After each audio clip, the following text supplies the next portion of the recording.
Hello and welcome back. Today we have a Lone Gunmen focused episode with 3 of a kind. Get it? Because there's 3 of them and it takes place in Las Vegas. You know, poker. Premiering April 2nd, 1999, 3 of a kind is a follow-up to the Season 5 episode, Unusual Suspects, and has that pesky Suzanne Modeski return, so Byers can simp and get caught up in his feelings again. I'm not sure if I'm watching The X-Files or an episode of The Brady Bunch. It's actually just Byers telling us about a horrible dream he had. You know, one where the government isn't corrupt, people can afford houses, and waiting for you at home is a beautiful family. And then your alarm wakes you up and you realize, alright, I'm in hell. Also, I think the cameraman was a little too excited to capture this moment. You know, it would be one thing if Byers had been with Suzanne for years and she was taken away from him, but he barely knew this woman. Defcon 99, there's gonna be a lot of sign language at this place. Hey, wait a minute, isn't that the villain from Dumb and Dumber? Stuart Funston. You bring the little lady, Stuart? I'm not married. Smart man. Ah, smart man. Why have someone in your life who loves you when you can be alone and miserable? Although I guess you could also be with someone and still be miserable. Byers, in a not-so-subtle way, is trying to get some top-secret info from these guys. But even if this was blind con, I think people could see what he's up to. And I raise you 1,000. What stones he has. Holy shit, Frohickey. This is poker we're playing, not Who Wants to Be a Millionaire. Sure it's a hat. Am I sure? Yeah, hat. Grant here knows there's definitely something up with these guys, obviously, and starts asking them questions that he knows they don't have the answers to. Call security. Have him pick up Mr. Funston here. Delamination. You made that up. I love how the Lone Gunmen can be incredibly crafty and at the same time complete buffoons. Langley starts giving Byers crap for losing $3,000, but that brings up something I've always wondered. Who funds these guys? They can't be making enough money from their paper, can they? The guys get a knock at their door and it's Jimmy and Timmy. You know, those classic characters we're definitely not meeting for the first time. Seems there's some newfangled stealth assassination tech or something, but why wear a shirt that says Government Patsy, especially when you're trying to steal top secret info? Yeah, all you can eat lobster buffet. Free floor show. Plenty of boobage. You guys down? You go ahead. I'll catch up. Frohickey isn't turning down boobage. He does, however, call out Byers, who keeps dragging these guys to all these conventions, you know, on the off chance that maybe Suzanne will be at one too. I don't exactly know how that would be possible considering she was abducted in broad daylight. 10 years ago, in Baltimore. And we both know what happened to her. You know what's crazy is that I forgot the first episode takes place 10 years in the past? So Byers has been having these dreams about having a family with a woman he knew for what, maybe a couple days? I completely sympathize with holding on to a past love, but this is a bit much. Frohickey convinces Byers to head down for a little lobster and gambling, but you've got to be shitting me. I mean, that can't really be Suzanne, can it? This sends Byers into an absolute tizzy. Meanwhile, Mulder calls up Scully, informing her that she needs to head to Vegas and help the guys out because they're onto something big, although he sounds slightly more robotic than he usually does. Look, I can't talk over an unsecured line.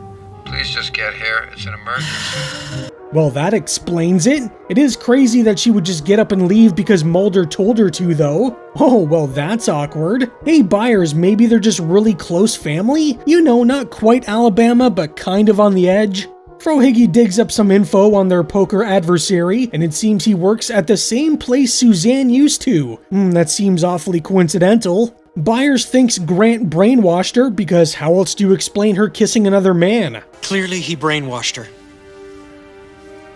I know a way to find out. Of course Frohickey would know. Frohickey poses as a maintenance worker, but just how many different outfits does he have? Meanwhile, Byers and Langley are trying to get into a conference hall, but can't because the guard already tossed Byers out for his terrible poker skills. Luckily, their little buddy Jimmy can, though what he claims is getting into the hall is really just crawling in the cleanest vent I've ever seen. Well, there's Suzanne, but wait, what's Timmy doing here? You really screwed things up, Jimmy. We had big plans for you. What big plans? Political assassination. Duh. Scully arrives and she's like, so, where's Mulder? Yeah, about that. Can't worry about that right now because it seems like something is going on outside. He just dived right out in front of me. Oh, God. It is Jimmy. This wasn't a suicide. See, Jimmy made one fatal mistake. You're supposed to tell people on Twitter you're not suicidal before you start stealing government secrets. Anywho, Frohickey sneaks into Suzanne's hotel room, attempting to hide some surveillance equipment, but it seems like someone beat him to the punch. Although is a camera from Radio Shack really surveillance equipment? Suzanne comes in and starts taking off her clothing, and even though Frohickey is a pervert, even he knows that this is kind of weird. Frohickey gets his ass saved for the time being when Byers decides to just talk to her. Surprisingly, she actually remembers who he is and doesn't just hit him with some bear mace. A friend of mine has just been killed. Murdered. What? And that man that you're with. My fiancé? Fiancé? Wait a minute. What was all that 1 in a million talk? Byers is convinced that Suzanne is brainwashed, but she's like, nah, I just moved on because I barely knew you, bud. She also claims things got better after being kidnapped. I would really love to know what she meant by this, because I find it hard to believe that people like X would just allow things to get better after exposing government secrets. Also, how did Frohickey climb into that vent when he's like 5 feet tall? Scully allows Langley to witness the examination of his dead buddy. Buddy nopes out of there pretty quickly. I'd probably do the same, honestly. Scully does notice a little puncture hole, but is quickly given one herself by Timmy. Langley finds her on the floor and she's a little loopy. What killed him? My medical opinion? Beep. Oh my god, Scully in layman's terms, please! Not all of us went to medical school. Frohickey and the guys watch the tape he recovered, but Byers still can't accept the fact that she's not brainwashed. And now for some words of wisdom from Frohickey.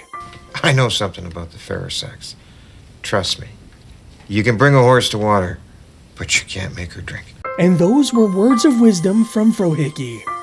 Suzanne comes in to have a word with Byers, and as it turns out, she never forgot him. After her kidnapping, they did some horrific things to her, which are never explained, but she was saved by Grant, who worked on whatever this secret experiment was. While she's spilling her guts, the boys are playing a little slots. Oh no, not Timmy! Langley decides to play a little D&D with Timmy, which is probably the dumbest thing he could do. Meanwhile, Frohickey hears a very infectious laugh, which is obviously coming from my girl, Dana Scully. She's, a little loopy still, but look who it is. I don't know what your game is, pal, but don't you even try it. But who's got a map?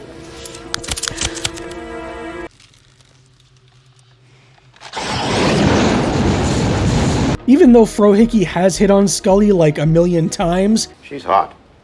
he's not about to let her be taken advantage of by a bunch of creeps at a defense conference. Langley, on the other hand, will be taken advantage of by a bunch of creeps at a defense conference. Suzanne tells Byers that her and Grant were going to use the conference as a means of escaping, of going public with the project, but since she knows someone's been watching her, they're kind of screwed. Frohickey comes in with a very drugged Scully, though Suzanne seems to know what's causing it.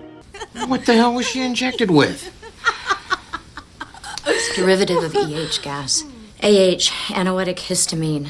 My latest creation.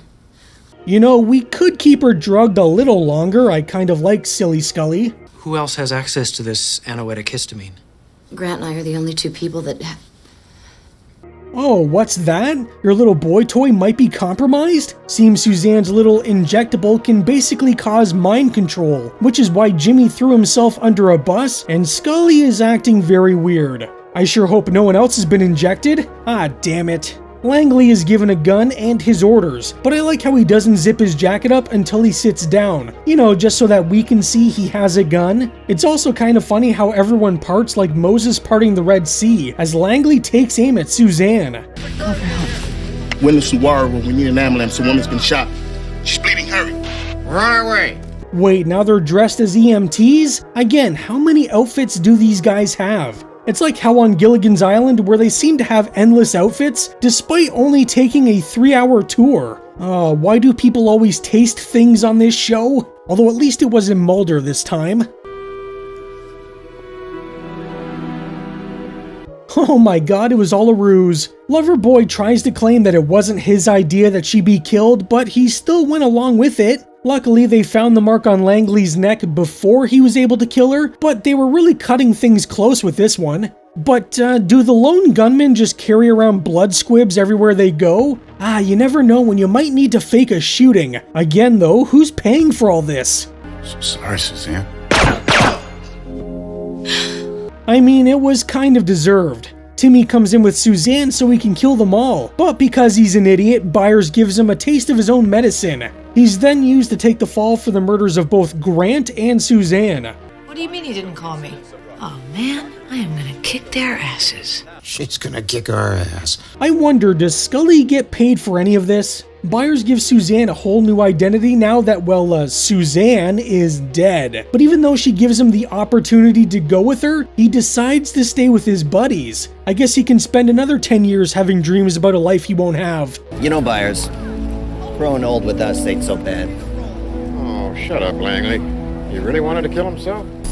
Three of a Kind is fun. You know me, I love me some Lone Gunmen. Though I will say I think The Unusual Suspects is a bit better. They are pretty much the same episode, just swapping out Mulder with Scully. But I do like how the guys scam Scully into coming along. I also get a little kick out of her interaction with Morris, giving him a little tap on the butt like he did to her. Though he seems a lot happier than she did. I've never really understood Byers' obsession with this woman. I mean, she lied to him the very first time they met, and then she lived this whole different life, while he spends every single night dreaming about her. Now I get it, he felt very deeply about this woman, and maybe they did have a real connection. Watching her get taken away by shady government officials would definitely be a haunting thing to deal with, so I could see that eating away at someone. I don't know, maybe I'm just a soulless, heartless person. I am. But I just don't see how you could get so wrapped up over someone you barely knew. Still, the episode is fun. The Lone Gunmen are great as always, and I love seeing Scully so silly. Now, after the X-Files left production in Vancouver, there was a big question mark as to whether the Lone Gunmen would even be part of the show anymore. Tom Braidwood, who plays Fro Hickey and was the show's first assistant director, was gonna take a long break. However, those plans were cut short when he received a desperate call from a friend who needed help on the Canadian crime drama Da Vinci's Inquest. Bruce Harwood, who played Byers, got a role in the movie The Guilty alongside Bill Pullman, and even made a guest appearance on an episode of The Outer Limits. And Dean Haglund spent time between Vancouver and LA working on his stand-up routine, and filming a Budweiser commercial with Brian Thompson, the alien bounty hunter himself. However, the thought of not having the Lone Gunmen on the show anymore was never in the cards. Get it? Three of a kind? Cards? That's the second time I made that stupid joke. Back in the show's 5th season, there was a lot of back and forth for David and Gillian. They not only had to work on the show, but also the movie. This prompted the producers to create the Lone Gunmen-focused episode, The Unusual Suspects. Fast forward a year, and David, while still in the area, was unavailable as he was prepping for his written and directed episode, The Unnatural. To fill this gap, Vince Gilligan and John Sheban were given the task of creating a Lone Gunmen-focused episode. Gilligan, who was the sole writer on Unusual Suspects, felt that there were some unresolved plot lines that he wanted to cap off. According to Gilligan, I'd been thinking a lot about what happened to Suzanne Modeski, what happened to her after she drove off with X in that mysterious car at the end of Unusual Suspects, and where she wound up. John Sheban felt that placing the guys in Las Vegas and having them run through a casino would be pretty hilarious. That, and with the Lone Gunmen's extreme paranoia, and Las Vegas being one of the most watched cities in the world, what with all the cameras, Sheban felt it would be the perfect place for the story. Despite Season 6's budget issues, which honestly feels like something they had to deal with every season, they were able to move some things around and actually film in Vegas, making it only the second time a city on the show was actually able to stand in for itself. That and the allure of having the unique sights and sounds of Vegas on the show was more than enough to get the Fox execs to pony up a little bit of extra cash. Despite the increase in cash, much of the episode was still shot in LA, most notably the interiors, especially inside the hotel. Gillian Anderson actually never left LA to film her scenes. Location manager Ilt Jones loved the change in location. It opened things up and gave him more to work with. Well, I mean, if you count hotel rooms as more to work with. Jones scouted many hotels during this period, and at first they were all a little standoffish. While they were used to shows and movies being filmed, they were always worried about what kinds of shows and movies were being filmed.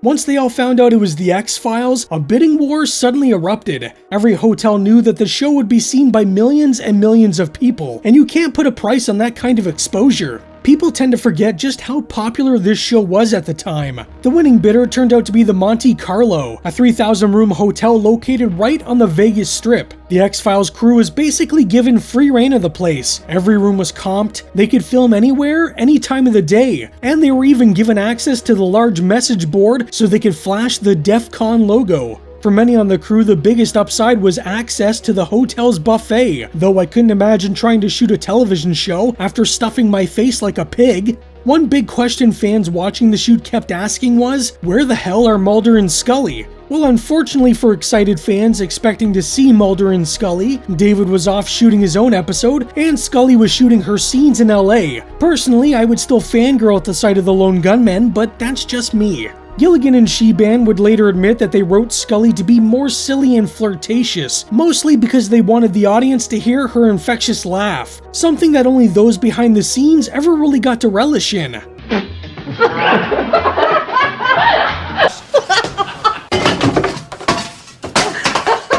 On playing a sillier version of Scully, Jillian said, "Yeah, it was a lot of fun. The tricky part was walking the fine line between drunk and drugged, between a Marilyn Monroe type of flirtatiousness and just plain goofiness. In the end, I think I leaned more towards goofy.